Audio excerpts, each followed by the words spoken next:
It's the Catalina Wine Mixer. Psych. No, it's Home Court Podcast.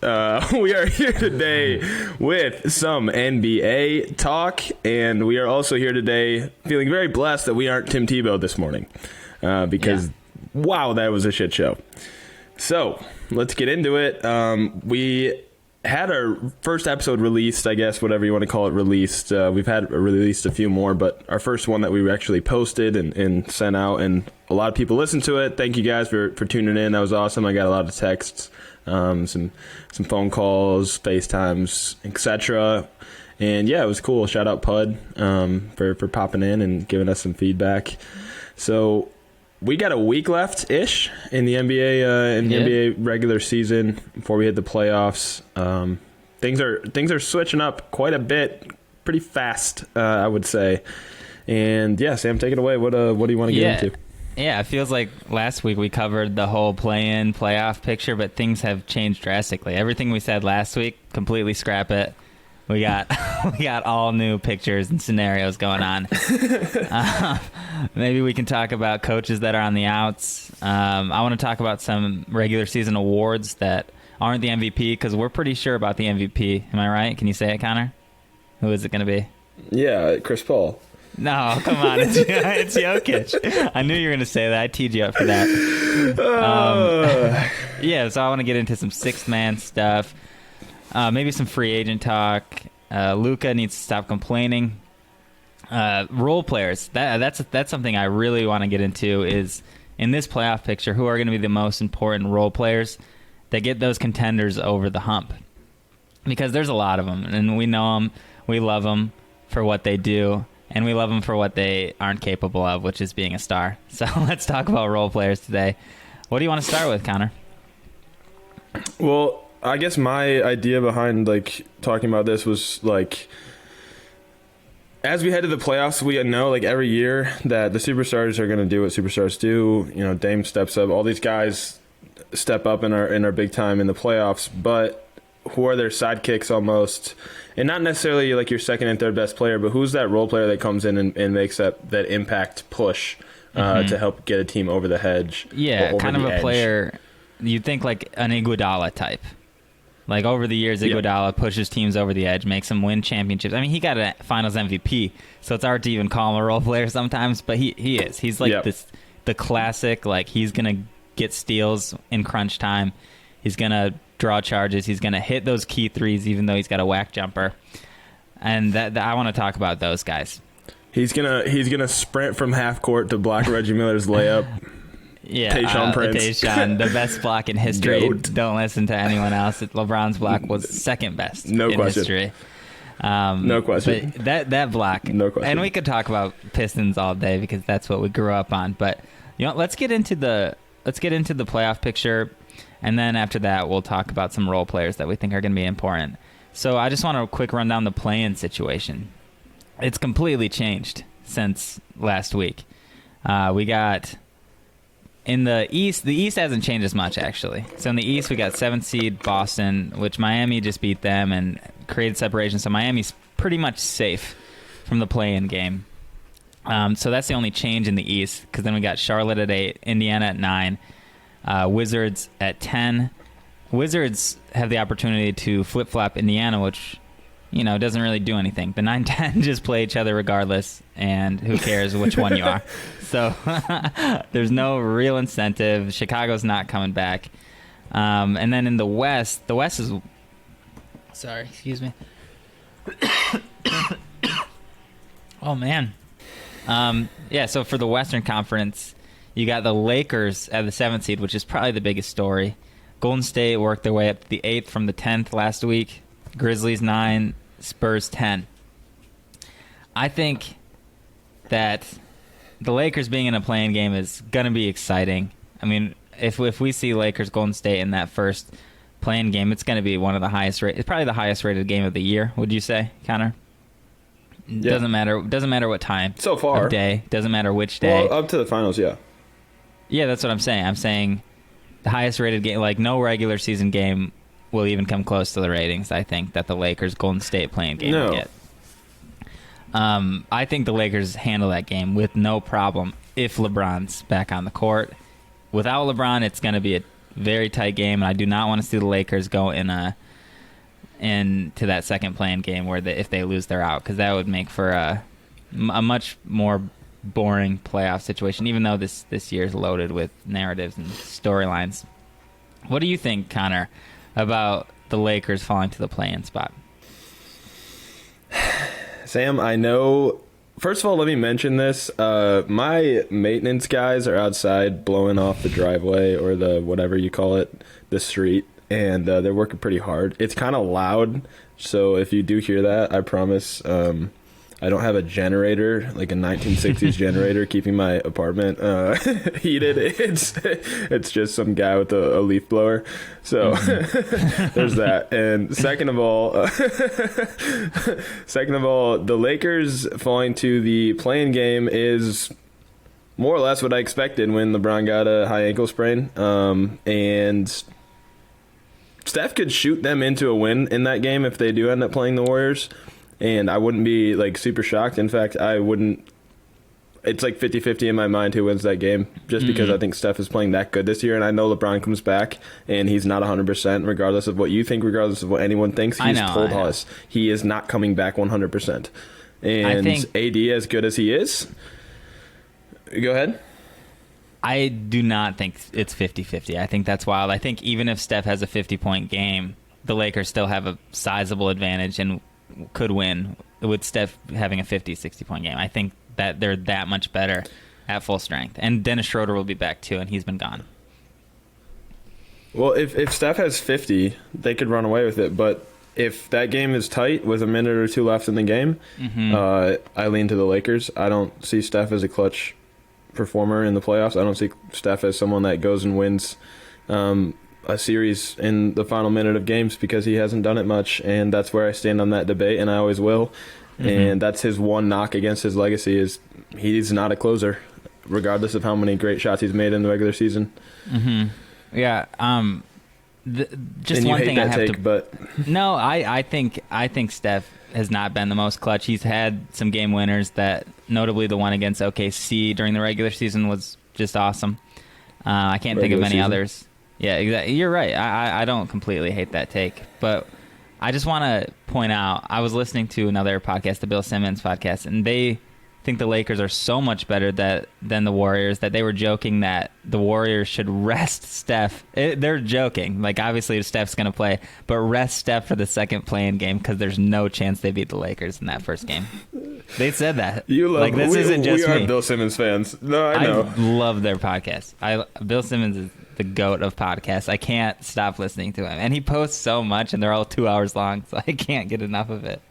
I think Schroeder has a big game. AD obviously will have a big game. AD will be the key to everything going forward from now on. He has to become 1A. I think LeBron goes to 1B at the start of these playoffs. If they want to have a chance, it needs to be AD season, SZN season. Yeah, AD I agree. season, not for the first series, at least. Yes, and I think, and we've seen that in the past, right? Kyrie, goes ahead and dominates the 8th seed in the East back in the day, and then once they got to the Raptors series, the next series in the playoffs, LeBron takes over, and then it's kind of LeBron's season from there. But that's what's going to have to happen. I don't know if LeBron's going to be able to do 35, 9-9 like he has in the past in the playoffs this year. Yeah, I agree. Yeah. I think that's one of the things that makes LeBron so great, though, is that he's willing to step back and let his second guy just take over. Like, I mean, Anthony Davis has what it takes, obviously, to take over. And even though LeBron did do most of the heavy lifting during the bubble playoffs last year, Anthony Davis is going to have to do it for the first round at least, maybe into the second round, because we just don't know how LeBron's going to look. The 2 games he came back, I thought he looked pretty good. He wasn't playing defense because he didn't want to stress that ankle. But if he comes back and looks like he did on offense and then plays defense, the Lakers are fine. And I mean, LeBron is a liability on defense right now. He's a liability. He makes them. But do you think that was much because? worse. Do you think that was because he was resting that or like making sure he didn't re-aggravate that ankle, or do you think it's because he can't play defense? Because he during this season had great defensive metrics. What was the first thing when Kobe's career started to wind down after the fifth championship? What was the first thing that went in his game? It was his defense. He took a little bit off on the defensive end and started, just giving all of his energy that he could on offense. And I think that's just what's happening with LeBron right now. I think if LeBron's 100% healthy at his absolute best, he's not the defender he was 4 or 5 years ago, and he will never be. Yeah. And the father time is real. I don't disagree. Yeah. So, but that system defense, they're the best defensive team in the league, regardless. Yeah. The Eastern Conference play-in, we talked about this last week. It's a little different now. I am very excited to have LaMelo back in Charlotte. I think that team is just so exciting to watch. They're up there with Memphis for me. I love watching Memphis play. And yeah, Washington, if they get Beal back, they're scary. Shout out Russ for breaking Oscar's all-time triple-double record. Wow, yeah. Huge. It's weird that the all-time triple-double guys are point guards. Kind of gnarly. Yeah, I guess you'd expect more of the point forward type. It was Big O though he was bigger, right? And Magic obviously massive. Yeah, so Big O and Magic do fit that mold that you'd expect for the triple double. And then Russ is just an absolute workhorse. And he's going to end up, how many do you think he ends up with?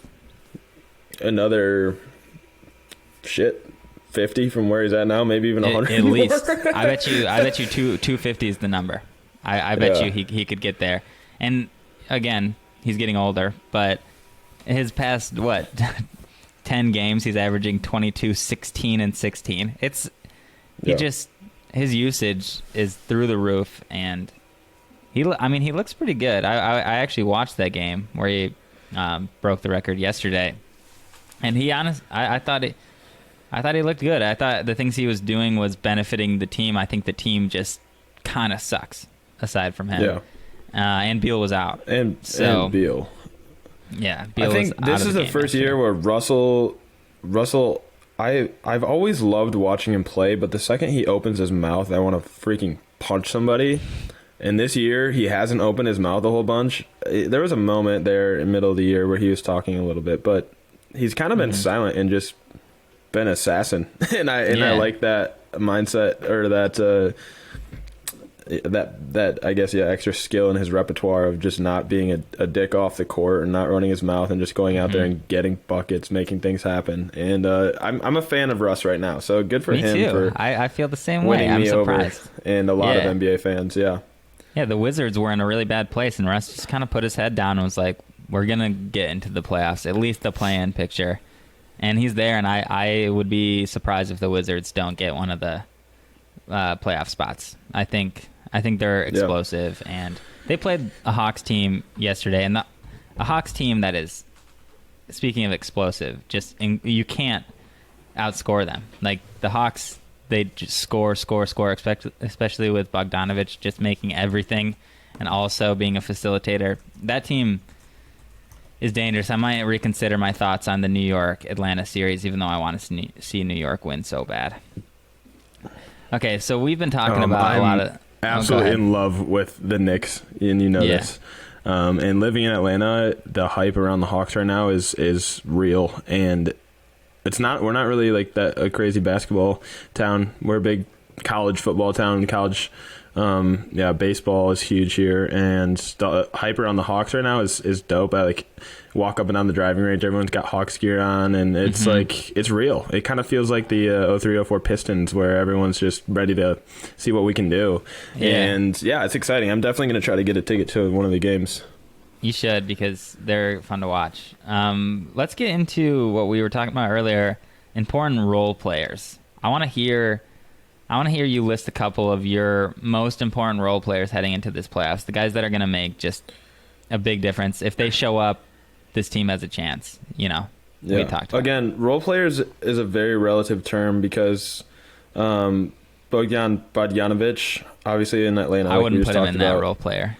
I wouldn't. Is he not a role player? He's like a two option on that team. He would be a role player if he stood in the corner. if he had one role, but he's a playmaker, so it'd be hard to put him in that role player, even though, and I think he's actually he's their second option now already.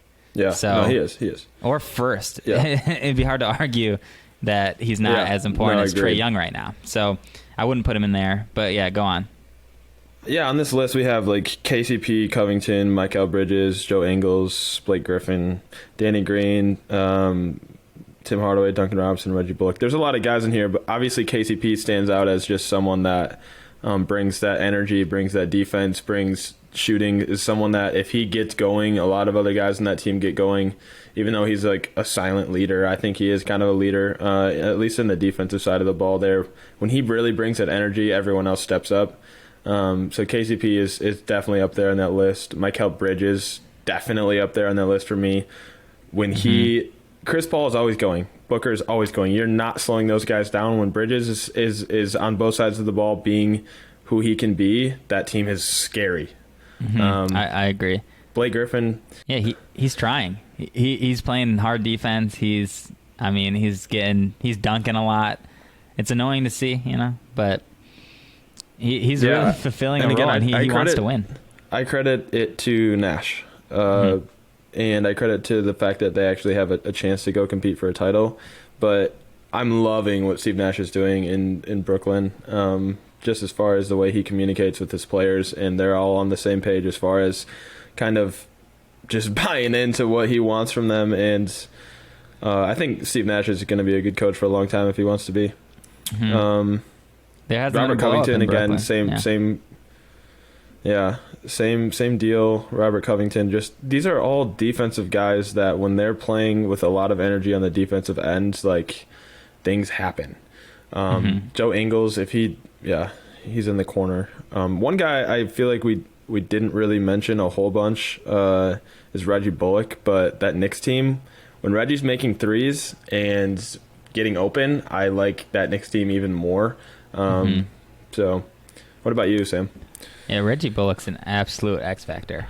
I'd say, obviously, the KCP point out that you had is the most valid, the most proven, because we saw it happen last year. Without KCP, I don't know if the Lakers win. I mean, he was so important in the bubble playoffs. He was making important threes. Obviously, on the defensive end, you know what you're going to get from him.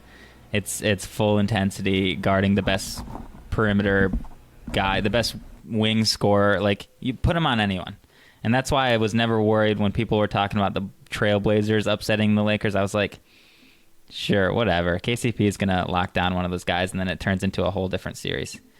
When I go down the line, I think Danny Green's interesting because Philadelphia is a really good team, but they do desperately need Danny Green or Seth Curry or Furkan Korkmaz to be hitting threes, or else nothing's going to happen for them.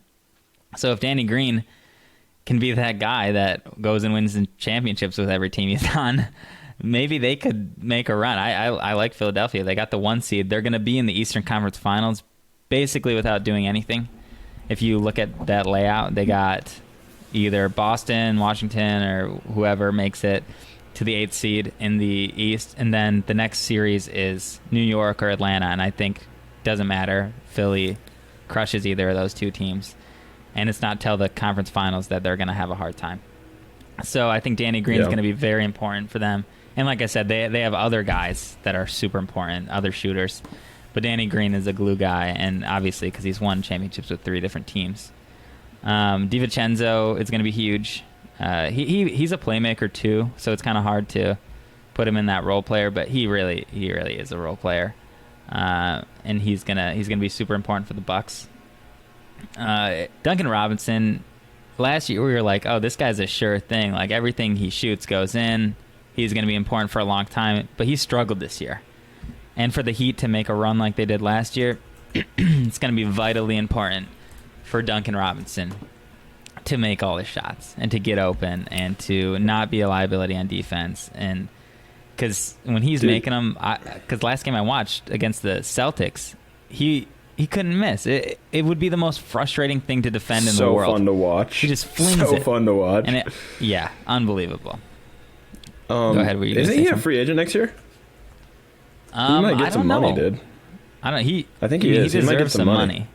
He's frustrating at the very least to defend, because even if he's not making it, there's no point in the game where you can just be like, oh, I can let him get a shot off. You know what I mean? Like, it doesn't matter. It reminds me of, JJ Redick. You know how a guy's always hanging over his shoulder? He still makes a ton of shots. You can never sleep on these guys, and he's already in that space of those shooters that you just can't leave alone ever. Yeah. And if he's missing shots, the Heat aren't going to do anything, even though they are a really good team and they're coming into form. Do you have anything else to say about role players, or should we move on? No, let's move on to the not MVP awards section, where we talk about, obviously, the fact that Chris Paul deserves the MVP and won't win it. So we'll just move on from that, because that is one of those things where it just makes me slightly irate inside. Want to I want to basically just flash a bunch of bananas at monkeys and watch them go crazy because they think they're getting a banana, and then not give it to them because that's how my heart feels. You want the banana. And Chris Paul getting the MVP is the banana, and you can't get that? Is that what you're saying? Yeah, so I want to make the monkeys feel like... like you do? Exactly. I want to make the monkeys feel like I do, because they're... I'm just trying to dissect that, whatever that was. I'm trying to figure that out. Yeah, no, that's... But I understand. now that I know, I totally understand. All right, let's start with six man. Let's hear your thoughts. Go ahead, because these mowers are just right by my door right now. Yeah, I can hear it a little bit, but it's not too bad. So six man, it's been Jordan Clarkson all year, but I just don't necessarily know, because I was watching this game yesterday where Jordan Clarkson off the bench took 34 shots, which is the most since Jordan Clarkson in 2019 when he took 35. Where are you going? What's up? Sorry, they're pissing me off. Dude, it's I'm still not that upset bad. about this freaking Chris Paul thing, man. Yeah. Keep going. Okay, so Jordan Clarkson had 44 last night. They lost. He took 34 shots. If you take 34 shots, you should score at least 40 points. You know what I mean? So I don't necessarily... Yeah. I think he's good. I think he's a bucket getter. I think he's going to be important. But to me, he's not just like a clear-cut sixth man of the year. I'd like to mention Derrick Rose, how important he is coming off the bench for New York. If it were my vote, which is definitely biased towards who I like, it would be D Rose, because I think I think D Rose makes that New York team actually dangerous. Before I was like, oh, they're outperforming, they're exciting, but they're not going to do anything. But with Derrick Rose coming off the bench, that second unit's one of the best in the league, because Derrick Rose, it's hard to believe, but he's an incredible player still after all those surgeries, all those injuries. He looks quick. He's shooting better than ever, it seems. Playmaking better than ever, and he can still get to the bucket at will. It's super fun to watch. I really like what Derrick Rose is doing. So for the sixth man of the year, although I think it's going to Jordan Clarkson, to me, I like Derrick Rose. Do you have any thoughts? My only thoughts right now are that my camera isn't focusing, but there we go. Yeah, man, D Rose is other than his MVP year, this is the best I've ever seen him since then, as far as night-to-night consistency, in and out, playmaking, like you said, playmaking. But he's just such a good leader right now. He's got that mindset of, let's just, we know we're not Brooklyn, but let's go out and play every game like we are the best team on the court, and there's nothing that's going to hold us back. And that leadership mentality, or that even just that being a gamer like that, like D Rose is, I think that brings just the heart and soul to New York that they've been missing for a long time. I don't think Melo doesn't have that leadership back in the day when the Knicks were the last time the Knicks were decent. Melo didn't have that. There was no one around him. J.R. Smith wasn't bringing that. Steve Novak, those guys weren't bringing that gamesmanship that D Rose brings, and any team is envious of that. I mean, guys like even the Mavericks, like not really having that guy that's just a gamer like Rose is. I love and the Derrick Mavericks Rose, do have Jalen Brunson, who's another shout, but he just hasn't done enough to really be in the conversation. Yeah, he doesn't have that respect from everyone in the league, though. Exactly. That D Rose has. He definitely does the gritty work. He really can run the team when Luka's off the court. But you're right. He doesn't have that status. Because if you're a former MVP, people are going to respect the crap out of you, you know? Mm-hmm. And even though Derek, for a long time, was a shell of himself, I do think you're right. This is his best year since he was dominating in Chicago. Not only because of the numbers or how he looks, but because he's doing it on a winning team. I think that makes the biggest difference for him.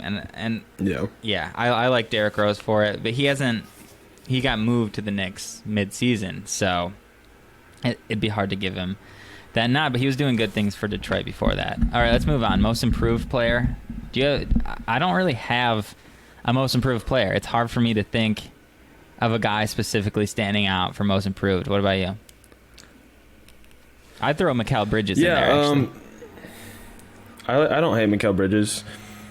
Christian Wood is on that list. If Julius he didn't miss Randle, so many games, for sure. It's like Julius Randle is so much better than we've seen him before, but he was really good in the past. So it's like, is he... Because most of the time, like, most improved player doesn't go to, like, a star. And it doesn't go to, like, a star who became, like, a budding superstar, you want to say, out of the stars list. And I kind of feel like Julius Randle, like, moved himself from, like, a star in the league to, like, a superstar almost this year. Like, he is in the Mecca. He is in, basketball haven in New York, and is the best player on that team, and is the best player on the team by far. And so, I don't know. I think he'll probably end up getting it. But Christian Wood is, like you said, if he hadn't missed so many games. And then Jeremy Grant could be on that list as well. I wanted one quick shout. How about Lonzo Ball? Because he has revitalized his career. He can shoot now. He's effective. I like Lonzo. I feel like his trade stock's really high, and that's probably why they ended up keeping him, because they saw how good he was becoming. And his energy on defense, everything about him, he's gotten better in every facet of the game. And he's all of a sudden... LaMelo still beat him up, though, in their last matchup. Yeah, I mean, I don't know. LaMelo has an it factor that Lonzo might not have ever. He's got a certain confidence that you can't really teach. What is Lonzo's ceiling? What is Lonzo's ceiling? The thing is, I feel like Lonzo is kind of floating around his ceiling right now because he's playing so well. Because he's shooting the ball at a high rate. Maybe he's shooting too many threes because his athleticism can get him to the hoop. And I think when he goes to the hoop, too, he's a great playmaker. If people are cutting, he's going to find them. So problem is the team doesn't have a lot of shooting. Yeah, and that's probably why he's taking so many threes. Right. So I think you put Lonzo in LaMelo's situation, the way that Charlotte team moves around and everyone's getting open, it's more free flowing. I think Lonzo looks a lot better. I think he looks like a lot better of a playmaker. I think he shoots less and therefore shoots at a higher percentage, even though he's shooting, it probably dropped a little bit, but 39-40% from three, which is great. But I think Lonzo is a pretty good shout for most improved because nobody really knew where his career was going. And maybe LaMelo kind of energized him. He was like, fuck, my little brother is out here going to be rookie of the year. He's balling. And I am not doing anything. Like he could have thought about that and been like, I got to up my game. All right, let's move on. Yeah. Defensive player of the year. Do you have a favorite for that?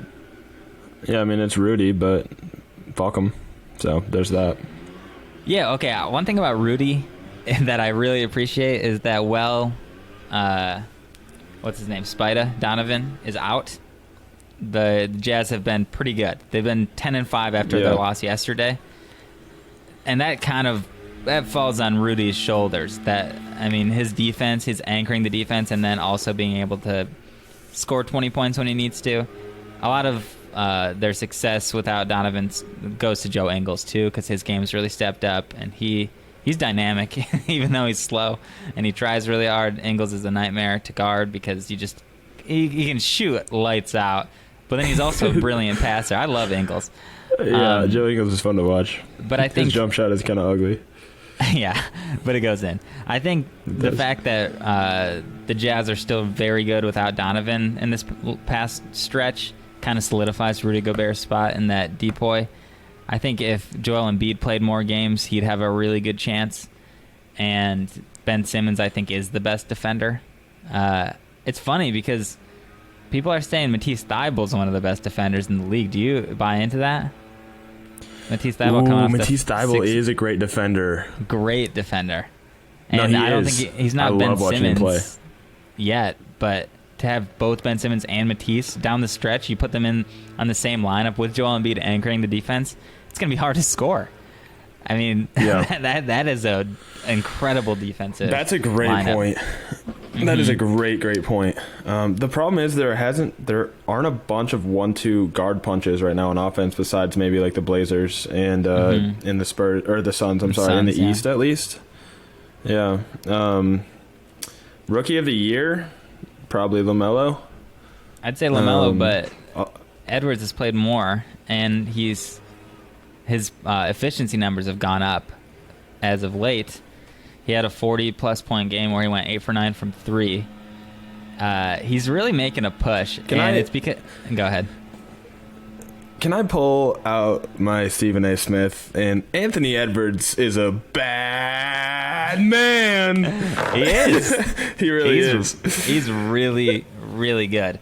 And he can shoot. He can do everything. So he's scary.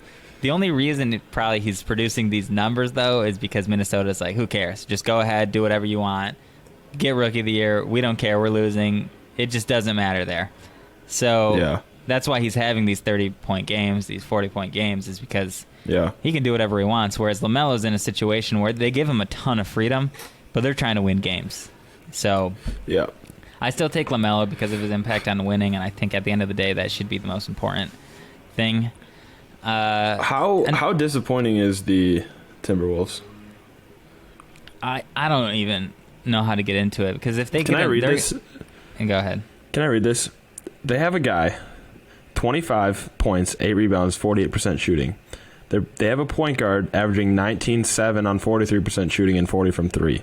They have a rookie guard averaging 18-7 on 40% shooting. They have a shooting guard averaging 27 and 43% shooting and 40% from 3. They're 20 and 44. That doesn't compute. I can't get over how talented they are and how awful they are. It's because they don't care, and it shows up when their opponents are scoring 140 points. Of course they can score. They're all talented, but they don't care. It's super frustrating, and it's frustrating to know that they're going to pick up another great prospect, another college player who knows who they decide to pick up. I really hope they don't get Jalen Suggs because I want Detroit to get Jalen Suggs. But they're just going to have another guy, so then they're going to have 5 studs in their starting lineup, and they're still not going to win. I just can't see a world where they win next year. It's hard. It's Karl Anthony Towns. If I were a GM, I would honestly want to get rid of him. There's so much talent there, but at the end of the day, if you don't care, you're not going to win games. And I think he'd be great, and I think he'd be great in Golden State under Steve Kerr and under Steph. Do you think if you put him in a winning environment, his whole attitude changes? Do you think he's just not willing to put into work to create a winning environment, but he just needs to be placed in one? Well, I think he needs to be in a positive environment where they're respected veterans. I think when Jimmy came to town, I don't think it was necessarily I think Jimmy is that like psychotic level of competitive like Jordan where he's just a fucking prick to everybody because he wants to win so badly. And I don't think that's like, necessarily right for Cat. Yeah. And like when I'm teaching, like there's guys, some of my students, like I'm pushing really hard. I'm actively like letting them know that's not acceptable. Like we're not going to come in here and act this way or focus when you're this talented. And then there's other kids who are just as talented who I am very positive with because that's the type of, push they need. And I think Kat is one of those guys that doesn't respond well to negative things, especially with all he's been through, man. He's got 7 family members died in the last year and a half. Can't even believe that. The mental space that you've got to pull yourself out of to go out and perform and also compete mentally as well as physically. He needs to be in an environment that Steve Kerr can provide and Steph can provide, where there's a veteran there that is respected by everyone, but they aren't pushing each other with negativity. It's a lot of positive reinforcement. It's a lot of, Draymond Green keeping people accountable through caring about you, right? That Tom Izzo almost level of leadership where I'm going to push you, but I also love you more than I love basketball. You're a family member. You get him in that environment. We just got deep there for a second, but get him in that environment, and I think he succeeds. That is a big factor, and I don't want to shit on Kat too much because he's gone through a ton. But yeah, that came from the Anthony Edwards argument. I do think LaMelo is going to get that, and I just don't know. Minnesota doesn't feel like a winning environment, and it doesn't feel like it's going to be for a while. How about Coach of the Year? It's definitely Monty. It has to be Monty. It's between two, and who the other one is, obviously. Tibbs could get a shout, but it's Monty. Tibbs could get a shout, but it's definitely Monty. You're right, because both New York and Phoenix having a little higher expectations, having signed Chris Paul, but neither of them were supposed to be really that great. And Phoenix, they're both overperforming, but Phoenix has a chance to be the 1 seed still. Like, they're not out of it yet. They're probably going to end up at the 2. And New York's ending up the 4 seed in the East, which crazy impressive because there was no way they were breaking into the top 3. Yeah, well, the top 3 is tough, and Miami, the top 3 plus Miami, we'll say, and New York is legit. But I think New York did as much as possible, and I also think the Suns did as much as possible. So that's why they're the 2 shouts. But I agree, if you end up second in the West as opposed to 4th in the East, you're probably going to get the nod. Yeah. So, and Monty Williams has done a great job. That team is just incredible. All right, what next? Well, Phoenix is more talented.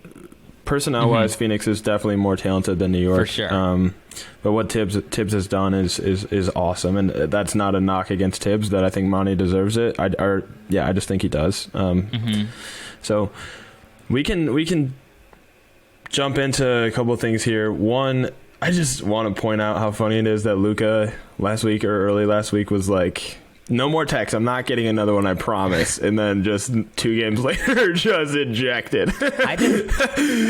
He just can't stop. He can't not complain to the refs. It's to a level I don't think we've ever seen. Are there any other players right now that complain like Luka? Like every play playing. You think LeBron is that bad when he's playing? Yeah, it's awful. Yeah, I'm excited to see him back because when I watch Luka, it's every single play, the entire game. Do you know who else whines a lot that doesn't get shit on for it is Jokic. Jokic whines like crazy. I mean, just like Luka. It's their level. And I hate to think that LeBron brought in that culture of complaining to the refs into the NBA, but I think more than LeBron, the NBA brought it upon themselves, rule changing, calling too many small fouls that now everyone expects to get the call every single time.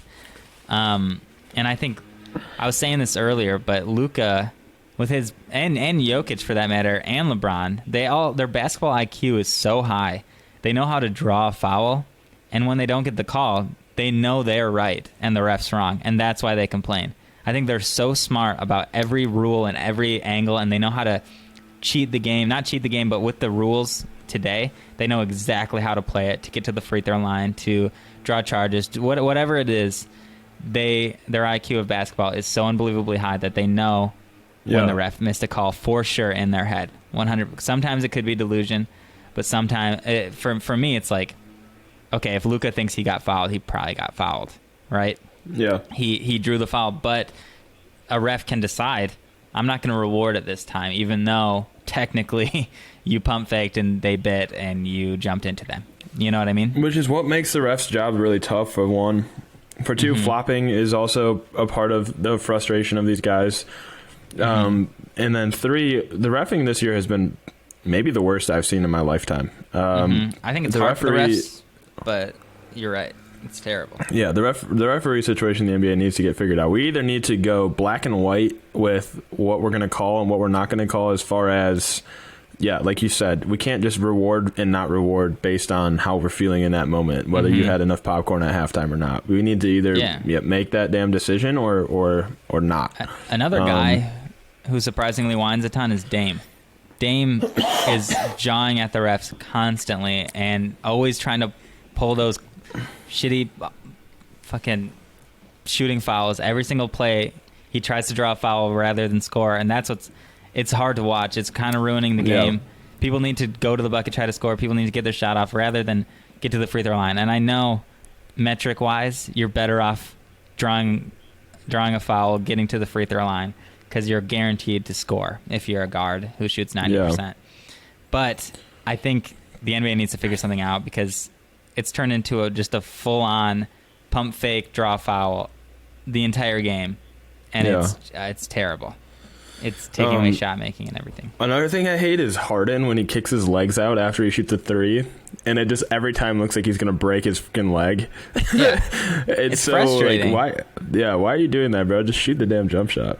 That's You're what I'm gonna saying. make It's it like 50% these of the time or guys, 48% of the time. I feel like these guys too they're basketball players. They're in the NBA. They love basketball. You'd think that they would want what's best for basketball, and they wouldn't just be flopping and trying to draw nitty gritty dumb fouls all day. But they want to win more than anything. Yeah, and they're not wrong to draw fouls, because that's how you win. But Luka needs to chill out a little bit. Yeah, Luka needs to relax. One thing I wanted to get into also was KD's legacy, and just. I was listening to, I forget what show it was, but it was along the lines of KD and Wilt. Wilt was this crazy dominant scorer who kind of once he like established himself, basketball, he wanted to be a hooper essentially. Like KD has said throughout his whole career, all he wants to do is hoop. He just wants to hoop, but he also enjoys being in movies, being in commercials, kind of being in the limelight. You see KD all over all the different like YouTube channels, like doing different stuff with different people always. And I don't necessarily know that KD's legacy is very good. I think there's almost a negative light behind the way he's won his championships and the way he's, kind of moved throughout his career. Aside from being this crazy talent, maybe the most talented player ever from a basketball perspective, the guy is beyond 7 foot tall. He can shoot. He can handle like no other. It's unbelievable. And yet he's decided to, navigate his career behind Steph, behind, Harden and Kyrie, these places that he goes. And it's almost like it's going to be too late, because by the time he's done in Brooklyn, if he wants to go somewhere and try to get it done by himself with one other guy, and again, if it had been just him and Kyrie in Brooklyn, that's a different story, right? LeBron's got one with Kyrie. That's cool. Like, I respect that. You need your guy. Jordan had Pippen. I think they could have done it too. But, yeah. So do you think he was excited, or do you think it was kind of like, fuck, man, when Harden wanted to go to Brooklyn? I think these guys see it in a little part of him light. Is like, what? I think they see it in a different light. I think they're like, I want to win. Like, I want to win a championship. I don't think obviously they see the narrative because it's being posted online everywhere. But I think right at first you're like, oh, we're winning. We're going to win a championship. This is awesome. Like, we got 3 killers and we're going to be together and we're going to win a championship. I think that's the first thought. It's not, oh, my legacy. I think it's like, let's win. Nobody sees the narrative more than KD. That guy is an absolute social media fiend for negative. You're right. Hurts. I think it's going to be hard for him to recover that. Like, he's already out of the GOAT conversation, or like the table, sitting at the table with like the greats. I think it's too late. I don't think he can recover and be in that conversation ever, because he didn't do it with OKC when they had a really good chance. And then doing it with Steph on a team that had already done it wasn't enough to make you believe. I mean, we all know that's the funny thing. We all know how good KD is, but we just don't respect him because, I guess, because he couldn't do it alone. I guess. But nobody can. No, I think it's because really he's do it kind alone. of a bitch, dude. Yeah, he's a it is. bitch. It's a lot. He's a bitch on social media. He whines like a motherfucker over the dumbest things, and it makes me mad. Yeah, I love the idea behind Kevin Durant. I love his MVP speech crying about how much his mom means to him. Like, I love the person that he is at times off the court, where other people are so important to him and taking care of his community. All of that stuff. And granted, LeBron, all those guys do a great job of that, but KD is different about it because he does have that like sensitive side, and there's so much light to it. But then the negative stuff comes in, and he can't help himself because he's that sensitive. He is so sensitive. And yeah, it's. It grinds my gears a little bit thinking about what could have been. Because of how good he is. Yeah. Yeah. Yeah. What next? You want to talk about the free agents? Yeah. Yeah, I mean, I just want to throw this out there. Like, some of these teams look a lot different next year. Like Atlanta without John Collins, if he moves on. DeMar could be a great piece to add for 1 or 2 years to a lot of different teams. I mean, imagine him in Philadelphia or a lot of these places where they could use a 2 that gets buckets. Can I play a little game for you? The Lakers. Can I play a little game for you? Yeah, play a game, Sam.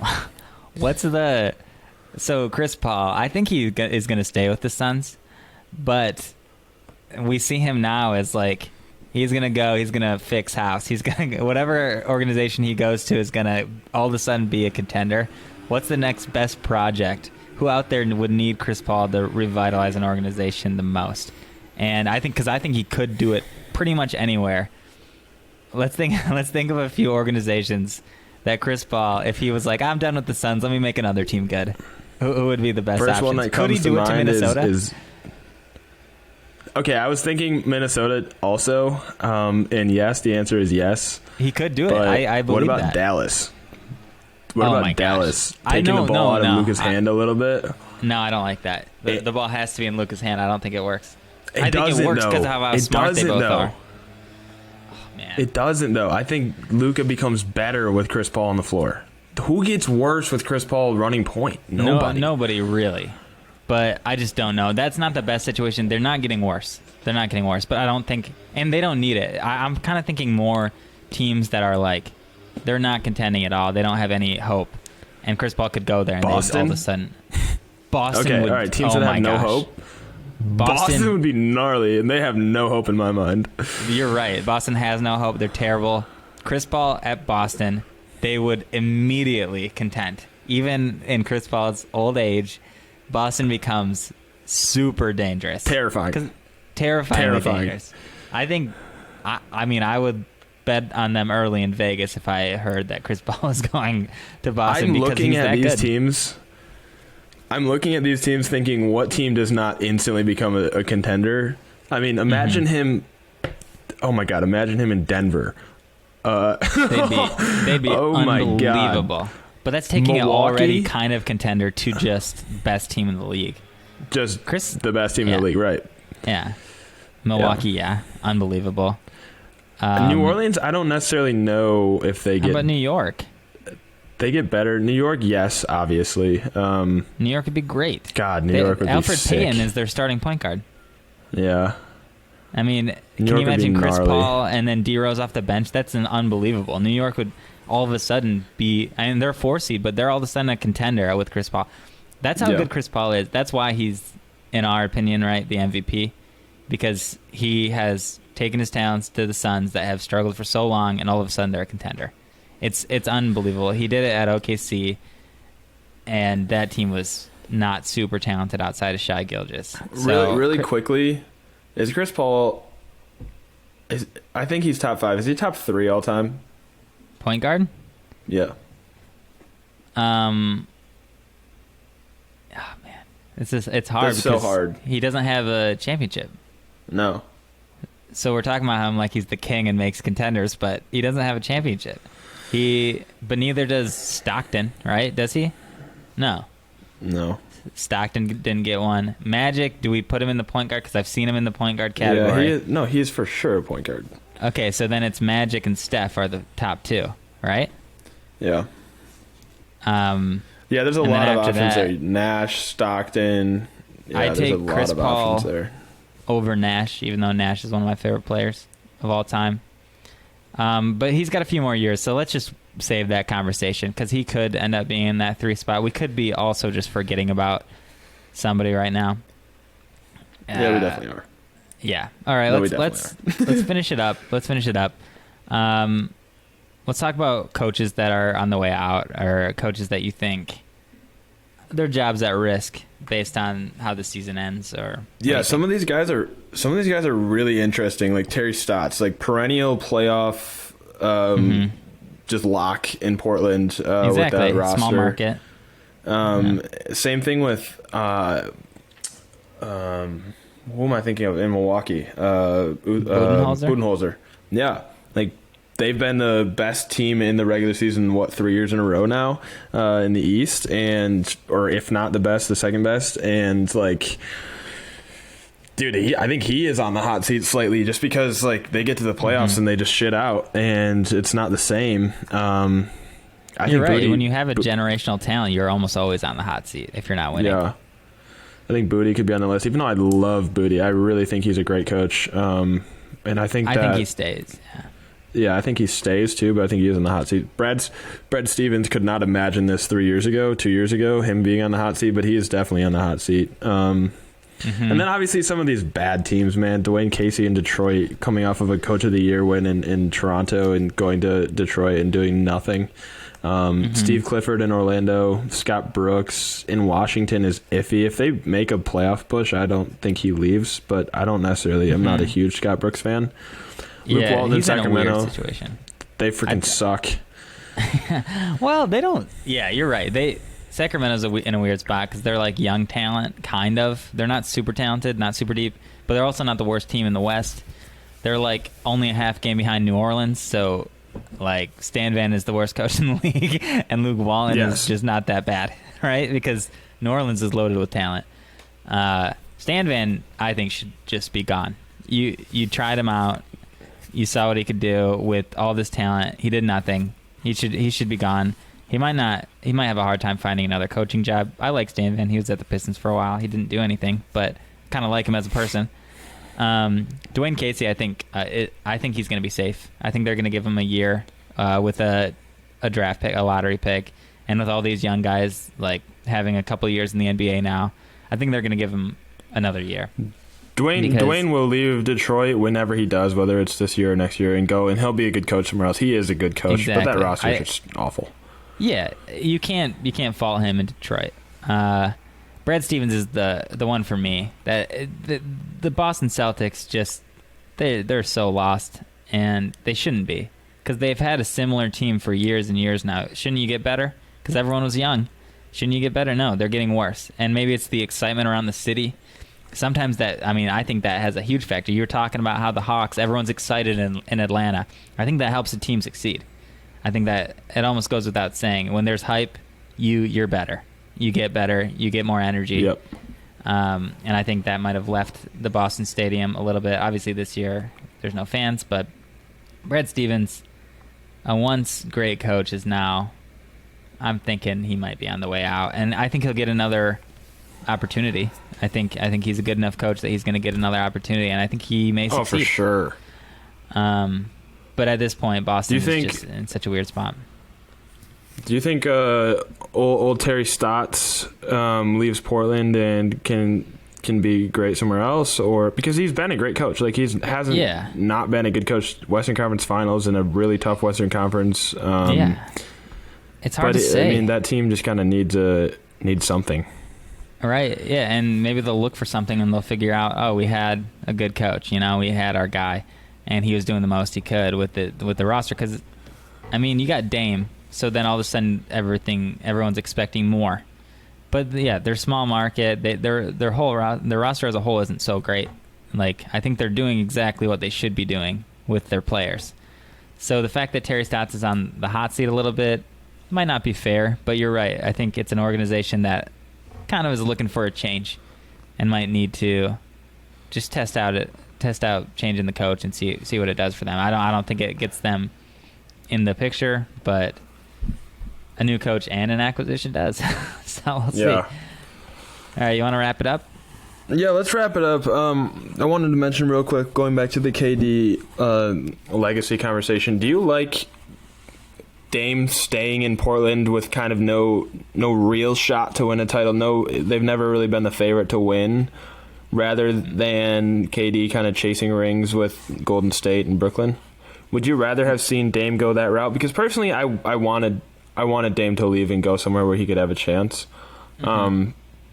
But then you say that stuff about KD, and then you're like, it seems almost contradictory in my head. It's like for the players, there's no win, almost. Like, yeah, we're just insufferable as fans, and we're just like, we want a perfect situation. LeBron left, and we still adore him. I think Dame could leave, and we'd still really like him. I think a lot of what it comes down to is Kevin Durant specifically joined an already championship team who came off a 73-win season. I think it was the extreme that did it for us. It wasn't that he joined a team that they could contend. Because it would be like Miami was good, but they became good because LeBron and Chris Bosh came at the same time. Like, they became dominant because that happened. Even though they had won 4 years before, they weren't the best. I mean, they weren't great. So the whole narrative is a little different for like LeBron going to the Heat because he didn't join a championship team necessarily. I think Dame, it's interesting that he is like the all-time loyal guy because it's in Portland. Like, the only thing you're getting out of it is adoration from Portlandians for the rest of your life, right? It's not even where he's from. Isn't he from the Bay Area? Yeah. Yeah, it'd be one thing if he had a 20-season career in his hometown and he's adored by where he's from and he just loves life and, you know, it's having a good time. But he's in Portland. I'd say get out. I mean, give yourself a chance to win a title because loyalty isn't as important in today's NBA. Yeah, I agree. But he's kind of always been the opposite of the flow of everyone else. Everyone's kind of been moving and leaving and going new places, and he's always kind of been the outsider looking in. And I love that about him. One quick thing. Look at the careers where guys stay at the same team. Can you list off a few of the best? Kobe Bryant, Dirk Nowitzki. Okay. Michael didn't, Tim Duncan. But we can consider, Tim Duncan. What's the common denominator? They all win championships. They're freaking legends. But they all now absolute legends. They're legends. That is a common denominator. But every single one of those on the list, and we didn't go too far, but every single one of those won a championship. So well, Reggie didn't. Reggie Miller with the Pacers. Yeah. He's adored. He is adored and well respected. So you're right. That's actually a good comp. I've never even thought about that. He never left the whole time. Nope. All right, so that's a good comp, Dame and Reggie. So I guess he's still. He also never won. But there's a reason we didn't list him right away with that first group, right? That's when we were thinking, true. What are the all-time? We listed these, and then after a minute of thinking, you thought Reggie, and that's because you were thinking for a little bit. And in a long time, we'll be like, who are the most loyal guys in history? Dame is going to be that same afterthought. Yeah. So I think Dame should go. I think it's more important to win a championship than it is to be loyal. It's also hard to put Dame in the category of Kobe and Duncan and Dirk because those guys are just all fucking timers. Would Dame be an all-timer if he had 2 championships? Yes, dude. This guy is a baller. I mean, yeah, he is a baller. Right? You add championships to the way he looks on the court and his scoring resume and everything, like, you're thinking this guy's one of the greats. I mean, this guy's incredible. I mean, he is one of the greats, but we're talking Dirk and fucking Kobe, man. That is elite company. That is elite company. Come on, man. Company, that's Kobe and Dirk, dude, and Duncan. But sometimes what's stopping one of the all-time greats from being in the elite company is those couple championships. That's all I'm trying to say. Is if Dame got it done in Portland, we'd all of a sudden be like, geez, Dame is one of the all-time greats. He led a small market team. I mean, he has the resume as far as the shots in the playoffs. He has the resume as far as, he'd overcoming. Be a great. If he won a championship, he'd be a great. but it's just it slightly hurts me. Every time the name Kobe Bryant comes up, I just one tear. Yeah, of course. Usually. No, I know. Sometimes a lot of tears. All right, let's close it out. You got anything going on this weekend? You got anything fun going on? Nope. I do nothing but work. There's that. I'm thinking about going to Vegas. Work. Yeah, Vegas sounds fun this weekend. But I got something. Shout out Colin McGinnis for getting married or engaged. Oh, I wish we said this earlier because nobody's gonna know. But wow, could you believe that? Oh my gosh. No shot. I mean, I believe it because I think they're perfect for each other, and I think it was the right decision. But I was just insane, floored, so happy. Are you Colin McGinnis of all people? I mean, dude, it's amazing. I could have cried when I heard. I almost. Yeah, I did cry. Yeah, I did cry. And so is he. Here's the thing, dude. Colin is such a good dude, and he really is. He always has been. He's got a great heart, great person. Really, always been kind of mature, but also funny and great to be around. And yes. I know that he'll be a great family man. He's got a great family too, so it's exciting for me for sure. But I never really thought he would find, at least not this soon, find someone that matches his persona, and he has, and she's awesome. Yeah, so I'm pumped for them. I can't believe that. I could talk about this all day. Congrats, Colin and Emily. And they literally light up a room when they're together. They light up a room. It's awesome. Yeah, she's got a great energy. Man, I want to cry just thinking about it right now because it was not so long ago that we were just little kids hanging out. So let's close it out, dude. Thanks for listening. Steve Congrats, McGinnis Colin. used to be fat. Dude, that baby McGinnis was a chunker. Not really. Come on. No, baby McGinnis was massive, dude. The roly poly, dude. All right, welcome to. Thank you for listening to Home Court Podcast. Thanks for listening to Home Court. Bye, guys. Peace.